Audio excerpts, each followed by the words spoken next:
हाथी पे सवार शेर। एक जंगल में एक शेर था। वो उस जंगल का राजा था। वो बहुत घमंडी था। एक दिन उसने लोमड़ी को बुलाया और कहा कि सभी जंगल के जानवरों को एक साथ इकट्ठा करो। उसी तरह उसने सभी जानवरों को बुलाया। सब जानवर एक जगह जमा हो गए, पर शेर अभी तक वहां नहीं आया था। वो एक दूसरे से बातें करने लगे। बंदर ने लोमड़ी से पूछा, पता नहीं राजा को क्या हुआ, हमें यहाँ क्यों बुलाया? लोमड़ी ने जवाब दिया, मुझे क्या पता क्यों बुलाया होगा। उन्होंने मुझसे कहा सबको यहाँ बुलाओ, मैंने बुला लिया। अगर मैं तुम्हारी तरह सवाल करता तो मैं भी यहाँ जिंदा नहीं होता। हाँ बिल्कुल लोमड़ी बहन, सच कहा तुमने। हमारा राजा है ही ऐसा। शायद वो वायरस आया है ना, उसके बारे में बात करने के लिए बुलाया होगा। जैसे ही शेर की दहाड़ने की आवाज सुनाई दी, सब चुप हो गए। कल मैं पास के गांव गया था। मैंने वहां देखा कि एक आदमी हाथी पर बैठकर जा रहा था। मुझे पता चला कि वो उस गांव का राजा है। मैंने बहुत मालूमात की और मुझे पता चला कि सभी राजा अपने हाथियों पर बैठकर जाते हैं। मैं भी इस जंगल का राजा हूँ। आज से मैं कहीं भी जाऊँ या आऊँ, मैं भी हाथी पर ही जाऊँगा।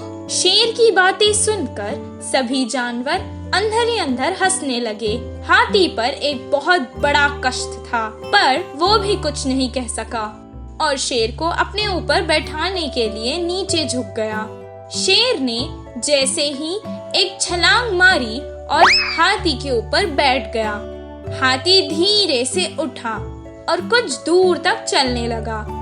कुछ देर बाद अचानक शेर हाथी के ऊपर से नीचे गिर गया और उसका पैर टूट गया।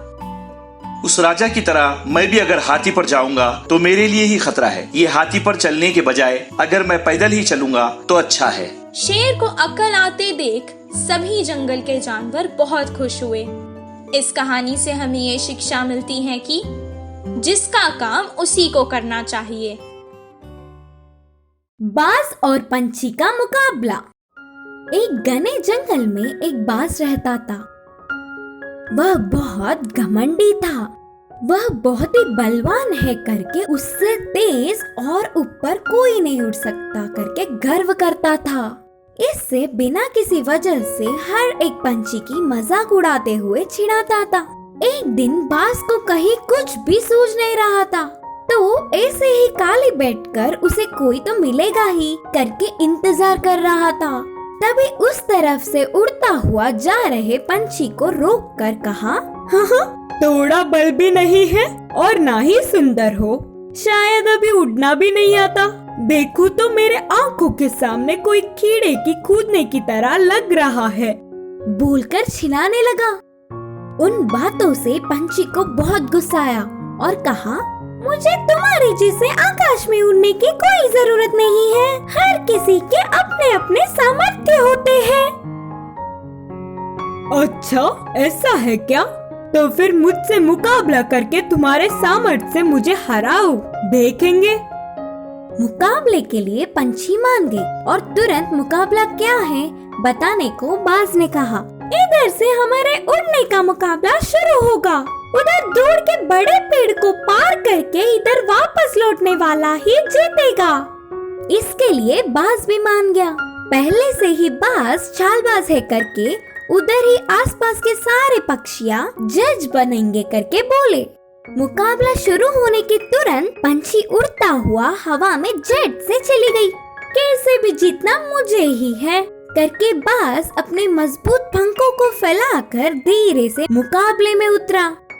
वे दोनों पेड़ों के बीच से उड़ने लगे और वह पेड़ बहुत ही बड़ा और ढालों से घना था। बाज बहुत तेज बिना कुछ सोचे उस पेड़ की तरफ गया। इससे उसके दोनों पंख दो ढालों के बीच फंस गए। वह ना ही आगे जा पा रहा था और ना ही पीछे।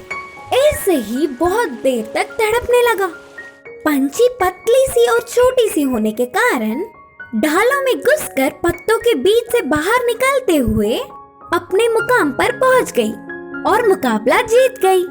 और फिर पंछी के कहने पर बाकी के सारे पक्षी आकर बाज को उन घने पेड़ों की ढालों से छुड़ाए। इससे प्रकृति में सभी एक समान है करके जानने वाला बाज उस दिन से किसी को भी परेशान नहीं किया और जंगल में सब एक साथ मिलजुल कर रहने लगे। अजनबी जानवर। एक जंगल में एक चींटी रहता था। वह बहुत डरपोक था। कोई भी काम बिना डरे नहीं करता था। रस्सी को देखकर सांप समझ जाता था। एक दिन वह अकेली पहाड़ी के नीचे जाती है। इतने में जोर की हवा आने पर पहाड़ी के पास से एक बड़ी सी पत्थर चींटी के सामने गिरा। तो बस चींटी पहले से ही तो कायर था। बिना कुछ देखे उसके सामने गिर पड़ा समझकर दौड़ पड़ी। पानी में से जमीन पर उछलती हुई एक मेंढक पूछा कि चींटी चींटी क्यों इतनी तेजी से भाग रही हो? उधर एक बड़ी अजीब जानवर है, मुझसे बड़ी। वो मुझे खाना जाए करके मैं भाग रही हूँ। हाँ, फिर तो वो मुझे भी मार देगी। बोलते हुए मेंढक भी उसके साथ भागने लगा। एक खरगोश सामने आकर पूछा, भाग क्यों रहे हो? उधर एक बड़ी अजनबी जानवर है, वो मुझे खा ना जाए करके भाग रही हूँ, बोला मेंढक ने। अच्छा, कहीं वो मुझे भी खाना जाए? बोलते हुए चींटी और मेंढक के साथ खरगोश भी भागने लगा। ऐसे परेशानी में भागते हुए चींटी के साथ मेंढक, खरगोश, हिरन, गधा, हाथी भी साथ आए। अब मुझसे नहीं होगा बाबा, अब मैं नहीं भागूंगा। तब शेर उनके सामने आकर पूछा, क्या हुआ? क्यों ऐसे डर कर भाग रहे हो? तो हाथी बेदम होकर बोला, महाराज, वो हमारे जंगल में एक बड़ी अजनबी जानवर आया। वह हमें मारने के लिए पीछे पड़ा था। प्राणों को बचाने के लिए भाग रहे हैं। अजनबी जानवर? वो कैसे? शेर ने कहा। उस जानवर को उसने नहीं, गधे ने देखा। बोलते हुए गधे की तरफ इशारा किया। उसके बारे में मुझे भी कुछ नहीं पता, हिरन पूरा जानती है। ऐसे हिरन ने खरगोश को और खरगोश ने मेंढक, मेंढक ने चींटी की तरफ इशारा किया। फिर चींटी वह अजनबी जानवर को दिखाने सबको पहाड़ी के नीचे ले जाती है। चींटी दिखाने वाली जगह पर कोई अजनबी जानवर था ही नहीं, बल्कि एक बड़ा सा पत्थर था। अरे, इस पत्थर को देखकर मैं पता नहीं क्या क्या सोचते हुए खामखा डर गई। तो उस चींटी पर बाकी सबको बहुत गुस्सा आया। गुस्सा होने से पहले बिना सच जाने उसकी बातों पर यकीन करके भागना उनकी गलती है, समझ गए सब। अगर मैं सामने नहीं आता तो पता नहीं इस जंगल कितनी बड़ी मुसीबत में फंस जाता। इस कहानी से हमें यह सीख मिलता है कि बिना सच्चाई जाने कोई भी कदम हमें नहीं उठाना चाहिए। लोमड़ी और शेर को बुद्धू बनाने वाले हिरन। एक समय की बात था, एक जंगल में एक लोमड़ी रहता था। वो बहुत दिनों से कुछ भी नहीं खाया। अरे यार, आजकल खाने के लिए कुछ भी नहीं मिल रहा। सोच रहा हूँ अगर मृगराज, शेर कुछ शिकार करके जितना वो खा सकते हैं उतना खाकर बचे हुए खाना हम जैसे छोटे जानवरों को दे सकते हैं तो बहुत अच्छा होगा। लेकिन उन्होंने तो तपती धूप की वजह से अपने घर से बाहर ही नहीं आ रहा है।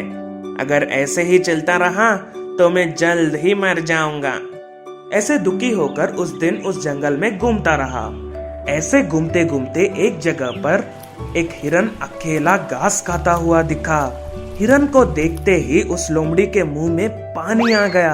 आहा, कितना अच्छा दिन है।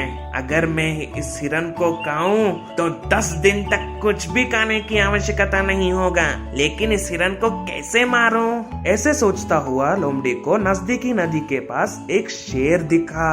अगर वो शेर उस हिरन को शिकार करके मार दिया तो जितना वो खा सके उतना खाकर बचे हुआ पूरा मांस उसका होगा। ऐसे सोचकर वो लोमड़ी शेर के पास जाकर बहुत विनय के साथ, हे जंगल का राजा, अगर आप इस सेवक को एक मौका देंगे तो मैं आपको एक विषय बताना चाहता हूँ। अगर वो मेरे लिए अच्छा है तो तुरंत ही उस मौका का अच्छा उपयोग करो। शेर ने ऐसा कहा। आपको जो हानिकारक होगा वो मैं जीवन में कभी भी नहीं कर सकता। तुम्हारे बुरी योजनाओं के बारे में तो पूरी जंगल जानते हैं। तुम्हारे बड़े चढ़ाऊ बातों को बंद करके विषय बताओ। यहाँ से थोड़ी सी दूर एक हिरन घास खा रहा है। हाँ, ऐसी बात है क्या? ऐसी बातें इतने देर से नहीं बोलते। चलो चलो जल्दी चलो। ऐसे कहते हुए दोनों शेर और लोमड़ी जल्दी अपना सफर शुरू किया। लेकिन ये सभी बातें हिरन वहाँ के एक बड़े से पत्थर के पीछे से सुन लिया। हिरन और शेर बहुत जिज्ञासा के साथ जब तक वो जगह पर आया, वहाँ ना तो हिरन था या कुछ भी जानवर नहीं था। हर तरफ देखा और कहीं भी हिरन नहीं दिखा। ये सब देखते हुए शेर को लोमड़ी पर बहुत गुस्सा आया। क्या लोमड़ी, क्या तुम मुझसे ही खेल रहे हो? लू लगकर मैं नदी के किनारे सो रहा था। तुम मेरे पास आकर हिरन है बोलकर झूठी तसल्ली दिया। नहीं महाराज, हिरन यही कहीं था, मेरे बात को यकीन कीजिए। ऐसा लोमड़ी कहा। ऐसा कहने से भी शेर उसको मारने का डर उसको बहुत था। हिरन नहीं हो तो क्या हुआ, तुम मुझे मिल गया। ऐसे कहते ही लोमड़ी को पकड़कर मार दिया। इस कहानी का नीति ये है कि बुरे लोगों को बुराई ही मार देता है।